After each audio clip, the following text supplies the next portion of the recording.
लेकरू लई तापेनं फणफणतंय बघा. साहेब नाही हा इथं माझं लेकरू तापेनं लई फणफणतंय हो. अव यासनी बघावं थोडं.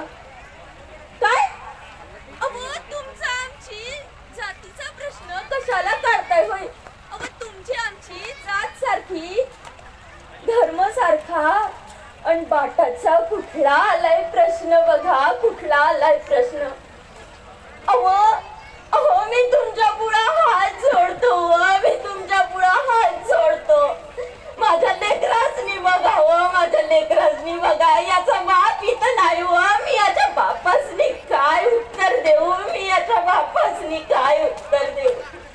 अहो माझं लेकरू औषधा विना जाईल व मी हात जोडते तुमच्या पुढं. मी हात जोडते. अहो तुमचं आमचं रक्त सारखं तुमचं आमचं समद सारखं आणि हा जातीचा प्रश्न आलाय तरी कसा. अहो मी उद्या गौऱ्या थापतो तुमचं पैसे उद्या आणून देतो. नाही घेणार तुम्ही. नाही घेणार. चल राजरत्ना. चल राजरत्ना.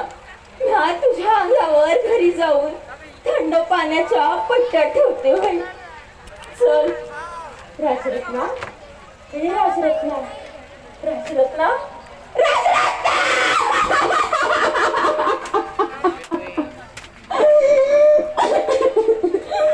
अरे राजा ए राजा ए माझ्या सोन्या उठते. मी तुझ्या बापासनी काय उत्तर देऊ लेकरा. मी तुझ्या बापासनी काय उत्तर देऊ. यो बाबी माय तुझ्यासाठी काहीच करू नाही शकली लेकरा. यो बाबी माय तुझ्यासाठी काहीच करू नाही शकली. अरे आज तो गेला पण या माय जवळ तुझ्या अंगावर टाकासनी कापड बी नाही लेकरा. तुझ्या अंगावर टाकासनी कापड बी नाही. या माय सारखी अभागी माय या जगात कुठंच नसल लेकरा. कुठंच नसल. उठणारे राजरत्ना. उठणारे माझ्या राजा माझ्या सोन्या. उठणारे. अरे तुझं बा मला काय बोलन रे. का माझं लेकरू औषधा विना गेलं. अरे आज तुझ्या अंगावर काहीच टाकू शकत नाही कारण आज माझ्या जवळ तुझ्या अंगावर टाकाच मी काहीच नाही लेकरा. काहीच नाही. आज मी हा पदर फाडते लेकरा.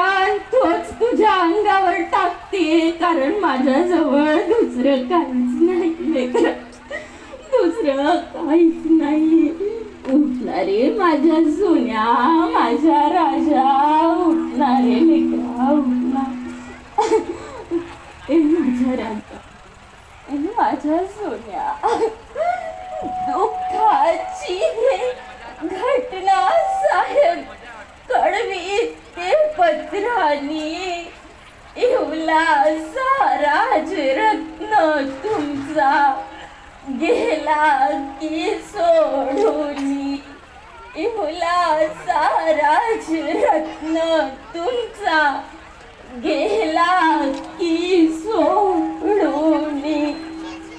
रमाली ते घाव काळाचा. रमाली ते घाव काळाचा. दूरदेशी तो बापू बाळाचा. दूरदेशी तो बापू बाळाचा. दिवसा मागून दिवस गेले. रात्री मागून रात्री गेल्या. साहेब आले. ना साहेबासनी विचारलं साहेब साहेब तुम्ही डॉक्टर. साहेब तुम्ही डॉक्टर तरी कशाचे आहेत. साहेब मला बोलले का रामू काय झालं. अहो साहेब तुमच्या माझ्या पोटचा गोळा गेला साहेब. तुमच्या माझ्या पोटचा गोळा गेला साहेब. साहेब तुम्ही त्याच्यावर काहीच उपचार करू शकले नाही. साहेब तुम्ही डॉक्टर तरी कशाचे आहे. साहेब तुम्ही डॉक्टर तरी कशाचे आहे. साहेब मला बोलले तू माझ्या कामाचा चुकीचा अर्थ काढू नको.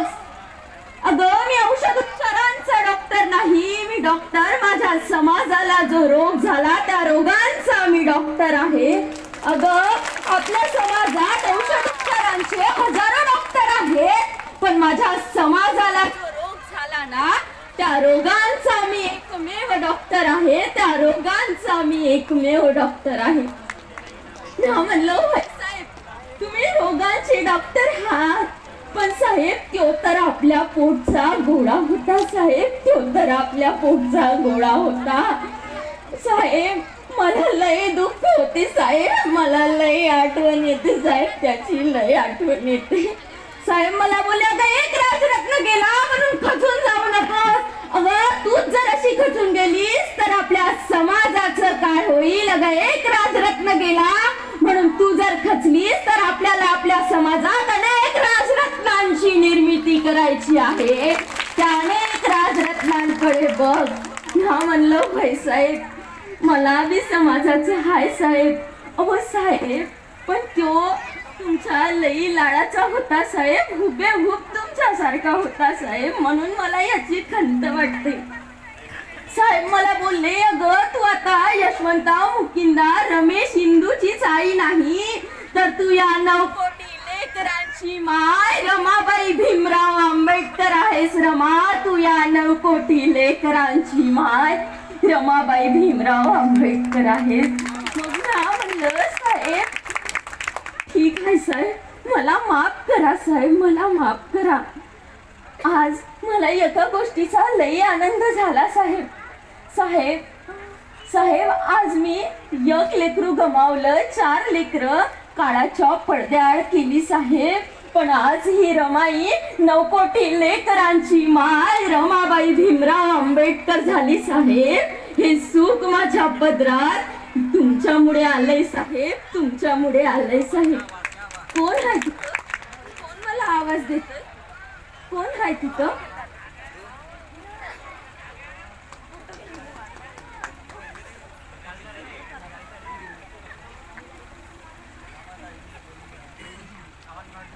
डॉक्टर भीमराव रामजी आंबेडकर साहेबाचं पत्र आलं होय. लंडनवरून साहेबांनी माझ्यासाठी पत्र पाठवलं होय. प्रिय रामू, रमा कशी आहेस तू? तुझी आणि यशवंताची आज मला खूप आठवण आली. तुझ्या आठवणीने मन हळवं झालं आणि डोळ्यासमोर आसवांचा डोंगर उभा राहिला. दुःखांच्या डोंगराखाली ही माणसे हजारो वर्ष गाडली गेली आहेत. या गाढलेपणाला पर्याय नाही.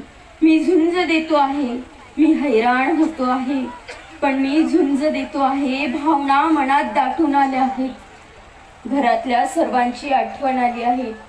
आपली 4 लेकरं आपल्याला सोडून गेली. आता फक्त यशवंत उरला आहे. तोच तुझ्या मातृत्वाचा आधार आहे. त्याला जप रमा. यशवंताची काळजी घे.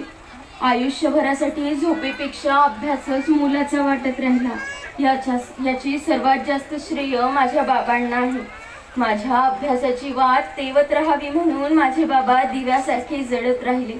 त्यांनी अंधाराचा उजेड केला, दिवसाची रात्र केली आणि आज त्यांच्या कष्टांना फळे आली.